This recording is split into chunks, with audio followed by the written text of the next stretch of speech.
ಅಯೋಧ್ಯಾಕಾಂಡದ 38ನೇ ಸ್ವರ್ಗ. ಸೀತೆಯು ನಾರುಮುಡಿಯನ್ನುಡುವುದು ಅನುಚಿತವೆಂದು ದಶರಥನು ಹೇಳಿ ಕೈಕೇಯಿಯನ್ನು ನಿಂದಿಸಿದುದು. ಕೌಸಲೆಯ ಮೇಲೆ ಕೃಪಾ ದೃಷ್ಟಿಯನ್ನಿಡುವಂತೆ ಶ್ರೀರಾಮನು ತಂದೆಯನ್ನು ಕೇಳಿಕೊಂಡದು. ನಾಥನಿದ್ದರೂ ಅನಾಥಳಂತೆ ನಾರುಮುಡಿಯನ್ನುಟ್ಟಿದ್ದ ಸೀತಾದೇವಿಯನ್ನು ಕಂಡು ಎಲ್ಲ ಜನರು ದಶರಥನಿಗೆ ಧಿಕ್ಕಾರ ಎಂದು ಕೂಗಿಕೊಂಡರು.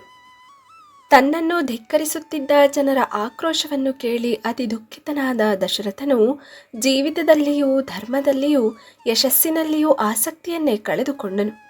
ಬಿಸಿಯಾಗಿ ನಿಟ್ಟುಸಿರು ಬಿಡುತ್ತಾ ಭಾರ್ಯೆಗೆ ಹೇಳಿದನು, ಕೈಕೇಯಿ, ಕುಶ ಚೀರ ವಸ್ತ್ರಗಳನ್ನುಟ್ಟು ಸೀತೆಯು ಕಾಡಿಗೆ ಹೋಗುವುದು ಖಂಡಿತವಾಗಿಯೂ ಉಚಿತವಲ್ಲ.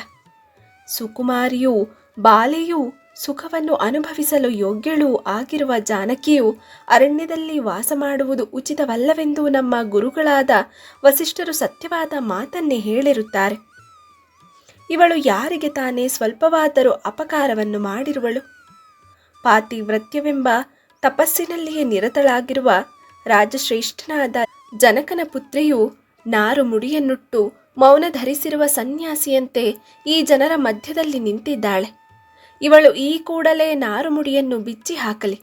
ಇವಳಿಗೂ ನಾರುಮುಡಿಯನ್ನುಡಿಸಿ ರಾಮನೊಡನೆ ಕಾಡಿಗೆ ಕಳಿಸುವೆನೆಂದು ನಾನು ಯಾವ ಪ್ರತಿಜ್ಞೆಯನ್ನು ಯಾರಿಗೂ ಮಾಡಿಕೊಟ್ಟಿಲ್ಲ. ಸರ್ವರತ್ನಗಳಿಂದಲೂ ಸಂಪನ್ನಳಾಗಿ ಸುಖದಿಂದ ತನ್ನ ಪತಿಯೊಡನೆ ಅರಣ್ಯಕ್ಕೆ ಪ್ರಯಾಣ ಮಾಡಲಿ. ಬದುಕಿರಲು ಯೋಗ್ಯನಲ್ಲದ ನಾನು ನೀನು ಕೇಳಿದ ವರಗಳನ್ನು ರಾಮನಾಣೆಗೂ ನಡೆಸಿಕೊಡುವುದಾಗಿ ಹೇಳಿ ಅತಿ ಕ್ರೂರವಾದ ಪ್ರತಿಜ್ಞೆಯನ್ನು ಮಾಡಿಬಿಟ್ಟೆನು. ನೀನೂ ಕೂಡ ಮೂರ್ಖತೆಯಿಂದಾಗಿ ಆ ವರಗಳನ್ನು ಪಡೆದುಕೊಂಡೆ. ಹಾಗೆ ಮಾಡಿಕೊಟ್ಟ ಕ್ರೂರ ಪ್ರತಿಜ್ಞೆಯೇ ಇಂದು ಬಿದಿರಿನ ಹೂವು ಬಿದುರನ್ನೇ ನಾಶಗೊಳಿಸುವಂತೆ ನನ್ನನ್ನು ದಹಿಸುತ್ತಿದೆ. ಪಾಪಿಷ್ಠಳೆ, ರಾಮನು ನಿನಗೆ ಅತ್ಯಲ್ಪವಾದ ಅಪಕಾರವನ್ನೇನಾದರೂ ಮಾಡಿರುವನೆ? ಅಧಮಳೆ, ಈಗ ವೈದೇಹಿಯಾದರೂ ನಿನಗೆ ಯಾವ ಅಪರಾಧ ಮಾಡಿರುವುದನ್ನು ಕಂಡುಕೊಂಡೆ.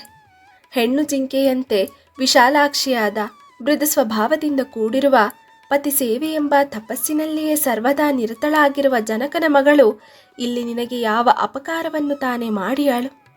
ಪಾಪಿಷ್ಠಳೆ, ಮಹಾಘೋರವಾದ ನರಕ ಪ್ರಾಪ್ತಿಗೆ ರಾಮ ವಿವಾಸನವೆಂಬ ದುಷ್ಕಾರ್ಯವೊಂದೇ ಸಾಕಾಗಿದೆ.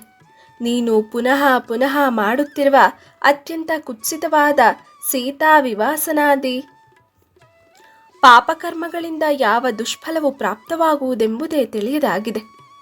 ಪಟ್ಟಾಭಿಷೇಕಕ್ಕೆ ಸಿದ್ಧನಾಗಿ ಇಲ್ಲಿಗೆ ಬಂದ ಶ್ರೀರಾಮನಿಗೆ ನಾನು ಕೇಳುತ್ತಿದ್ದಂತೆ ನೀನು ಹೇಳಿದುದಷ್ಟೇ ನನ್ನ ಪ್ರತಿಜ್ಞಾ ವಚನವಾಗಿದೆ. ಇದಕ್ಕೂ ಮೀರಿ ಯಾವ ಪ್ರತಿಜ್ಞಾ ವಚನವನ್ನು ನಾನು ನಿನಗೆ ಮಾಡಿಕೊಟ್ಟಿಲ್ಲ. ನಾನು ಮಾಡಿಕೊಟ್ಟಿರುವ ಪ್ರತಿಜ್ಞಾ ವಚನವನ್ನು ಅತಿಕ್ರಮಿಸಿ ಸೀತಾದೇವಿಯು ನಾರುಮುಡಿಯನ್ನುಟ್ಟು ಅರಣ್ಯಕ್ಕೆ ಹೋಗಬೇಕೆಂದು ಬಯಸಿರುವ ನೀನು ಈ ಪಾಪಕರ್ಮದ ಮೂಲಕವಾಗಿ ನರಕವಾಸವನ್ನೇ ಬಯಸಿರುವಂತಿದೆ. ಇವೇ ಮುಂತಾಗಿ ಹೇಳಿಕೊಂಡು ದಶರಥ ರಾಜನು ಗೋಳೆಡುತ್ತಿದ್ದನು. ಆದರೆ ದುಃಖದ ಭಾರವನ್ನು ಅವನು ಕಾಣಲಿಲ್ಲ. ಪುತ್ರ ವಿಯೋಗದ ದುಃಖದಲ್ಲಿಯೇ ಮುಳುಗಿ ಹೋಗಿದ್ದ ರಾಜನು ಮನೋರೋಗ ಪೀಡಿತನಾಗಿ ಮೂರ್ಛೆಗೊಂಡು ಕೆಳಗೆ ಬಿದ್ದನು. ಮೂರ್ಛೆ ತಳೆದ ನಂತರ ಕೈಕೇಯಿಯೊಡನೆ ಬಹುದುಃಖಿತನಾಗಿ ಮಾತನಾಡುತ್ತಿದ್ದ, ತಲೆಯನ್ನು ತಗ್ಗಿಸಿ ಕುಳಿತಿದ್ದ ದಶರಥನಿಗೆ ಅರಣ್ಯಕ್ಕೆ ಹೊರಡಲು ಸಿದ್ಧನಾಗಿ ನಿಂತಿದ್ದ ಶ್ರೀರಾಮನು ಹೇಳಿದನು, ಧಾರ್ಮಿಕನೇ, ಇವಳು ನನ್ನ ತಾಯಿ. ಯಶಸ್ವಿನಿಯಾದ ಕೌಸಲ್ಯೆ, ವೃದ್ಧೆಯಾಗಿರುವಳು, ಕ್ಷುದ್ರಳಲ್ಲ, ಶೀಲ ಸಂಪನ್ನಳು. ಯಾವ ಕಾರಣದಿಂದಲೂ ನಿನ್ನನ್ನು ನಿಂದಿಸಳು. ವರದನೆ, ಇವಳೀಗ ನನ್ನಿಂದಲೂ ವಿಹೀನಳಾಗುತ್ತಾಳೆ. ಇದರಿಂದಾಗಿ ಇವಳು ಹಿಂದೆಂದೂ ಅನುಭವಿಸಿರದ ವ್ಯಸನವನ್ನು ಹೊಂದಿ ಶೋಕಸಾಗರದಲ್ಲಿ ಮುಳುಗಿ ಹೋಗಿದ್ದಾಳೆ. ಇವಳನ್ನು ಹಿಂದೆ ನೀನು ಸಮ್ಮಾನಿಸುತ್ತಿದ್ದುದಕ್ಕಿಂತಲೂ ಹೆಚ್ಚಾಗಿ ಸಮ್ಮಾನಿಸುವುದು ಯೋಗ್ಯವಾಗಿದೆ. ನನ್ನನ್ನೇ ಯಾವಾಗಲೂ ಜ್ಞಾಪಿಸಿಕೊಳ್ಳುತ್ತಾ ಪುತ್ರಶೋಕ ಸಂಕಟಕ್ಕೆ ಈಡಾಗದಂತೆ ಪೂಜ್ಯನಾದ ನೀನು ಇವಳನ್ನು ಸಮಾದರಿಸಬೇಕು. ಹಾಗೆ ಮಾಡಿದರೆ ತಪಸ್ವಿನಿಯಾದ ಇವಳು ನಿನ್ನೊಡನೆ ಜೀವಿಸಿಯಾಳು. ಮಹೇಂದ್ರ ಸದೃಶನೇ, ಅರಣ್ಯದಲ್ಲಿರುವ ನನ್ನಲ್ಲಿಯೇ ನೆಟ್ಟ ಮನಸ್ಸುಳ್ಳವಳಾಗಿ ಶೋಕದಿಂದ ಕೃಶಳಾಗಿ ಜೀವಿತವನ್ನೇ ತೊರೆದು ಯಮಾಲಯವನ್ನು ಸೇರದಂತೆ ಪುತ್ರ ಪ್ರಿಯಳಾದ ಈ ನನ್ನ ತಾಯಿಯನ್ನು ಯಥಾಯೋಗ್ಯವಾಗಿ ಸಮ್ಮಾನಿಸಿ ಸಂತೈಸುವುದು ನಿನಗೆ ಉಚಿತವಾಗಿದೆ.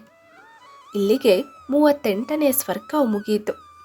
ಮತ್ತು ಶ್ರದ್ಧೆಯಿಂದ ರಾಮಾಯಣವನ್ನು ಓದಿದರೆ ಅಥವಾ ಕೇಳಿದರೆ ಹಿಂದಿನ ಜನ್ಮದಲ್ಲಿ ಅಥವಾ ಇಹ ಜನ್ಮದಲ್ಲಿ ಮಾಡಿದ ಪಾಪಗಳು ಕ್ಷಯವಾಗುತ್ತವೆ.